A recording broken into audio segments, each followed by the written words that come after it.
Getting Instagram-worthy pictures from your drone has become very popular these days, and people are looking for more and more spectacular locations to get that awesome shot.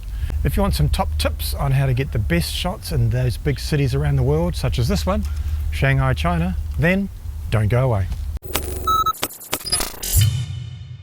Hey guys, and welcome back to the channel, coming to you direct from my compound here in Shanghai, China. It's been a bit of a break between drinks, so for my loyal subscribers, thanks for coming back, and for my new subscribers, you've joined at just the right time. So let's get into it. Now that the borders are open again and the world is finally returning to a post-COVID normal, it's no surprise that I've seen more and more drone enthusiasts flock to China, and particularly the city that I live in, Shanghai. With its impressive skyline, bustling streets and rich culture, Shanghai is the perfect backdrop for capturing aerial footage. So in this video, I'll explore what it's like to fly a drone in Shanghai and some tips and tricks to make your experience here or any other big city you've chosen to fly in doesn't end in disaster. First of all, let's talk about my location. Now, Shanghai is a sprawling city with numerous skyscrapers, parks and historic landmarks, and I've found that flying a drone in this environment provided me with some truly breathtaking views of the city. The beauty of drone photography is that unique aerial perspective, which has allowed me to appreciate the sheer scale of Shanghai and capture stunning footage of landmarks such as the Oriental Pearl Tower, the Shanghai Tower, and many others. However, it's important to note that flying a drone in Shanghai does come with some challenges. Like many big cities, particularly in Asia, it's densely populated, which means that finding a safe and suitable location to launch and land the drone can be quite tricky. Also, like most big cities, it's important to note that flying a drone in Shanghai requires a permit. The Civil Aviation Administration of China regulates drone flights in China, and without a permit, you risk facing severe fines and possible confiscation of your drone. Fortunately, the process of obtaining a permit is relatively straightforward, and it's best to do so before arriving in Shanghai. Once you've got your permit, you can fly your drone in designated areas such as parks and some other scenic locations, but strictly speaking, you're not really allowed to fly around iconic skyscrapers such as the Shanghai Tower, the Jinmao Tower, or the Shanghai World Financial Center, otherwise known as the bottle opener. And you're most certainly not allowed to fly through it. One of the best spots to fly a drone in Shanghai is the Bund. This famous promenade is a section of the Hangpu River and offers stunning views of the Pudong skyline and the Puxi waterfront. The area is also relatively open, which makes it easier to fly your drone without worrying about obstacles. However, the area can be crowded, so it's essential to exercise caution and ensure that you're not disturbing other tourists or the public. Having said that, sometimes while I'm faffing about trying to find a considerate and safe spot to launch and land my drone, I've seen people in the middle of crowds just go for it.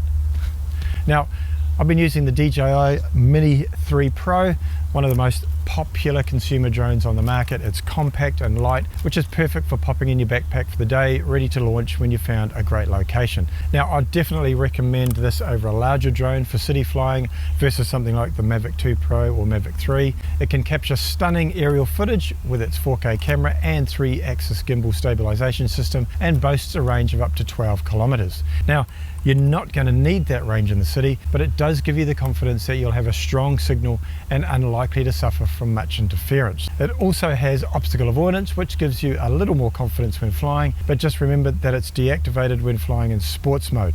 Now, the Mini 3 also has a range of intelligent flight modes, which makes getting that cinematic footage of the landmarks you've found much easier. Having said all that, there are a few things you need to do to make sure your flying adventure doesn't turn to custard. First, the DJI Mini 3 does not hover when you throw launch it like its baby brother, the Mini 2. Link to that disaster in the description below. But seriously, here are a few actual tips. First of all, make sure your drone's batteries are fully charged before flying. The DJI Mini 3 Pro has a maximum flight time of 31 minutes, which is awesome, but you don't want to run out of battery mid-flight.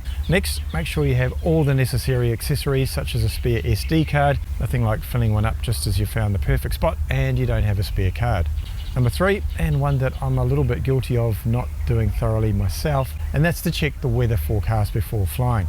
Now, Shanghai, even though it's a beautiful day today, can experience strong winds and heavy rain that come on very quickly. My point is, if you're not familiar with the weather patterns of the city you're in, just check first. Speaking of weather, here's a bonus pro tip. And if you've just set your brand spanking new 360 camera up on a lightweight light stand because you couldn't be asked taking your tripod out with you and it's windy, don't complain when this happens. Next, perform a pre-flight check, and that includes a quick look at the propellers. My mate Corey in New Zealand suffered a crash because one of his props came off mid-flight. Link to that video in the description below.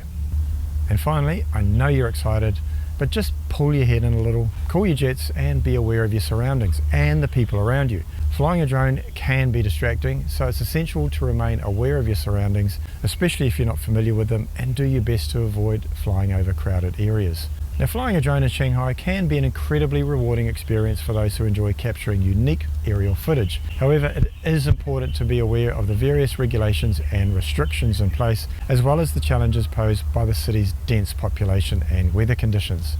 Overall, I'd recommend it only to those of you who are willing to put in the effort to plan and prepare for their drone flight, and who are looking for a unique and memorable way to experience the city of Shanghai. Now I've got some of my best cinematic footage of the city coming soon, and once again, link to my maiden flight here. Thanks for tuning in, guys, and I'll see you in the next video.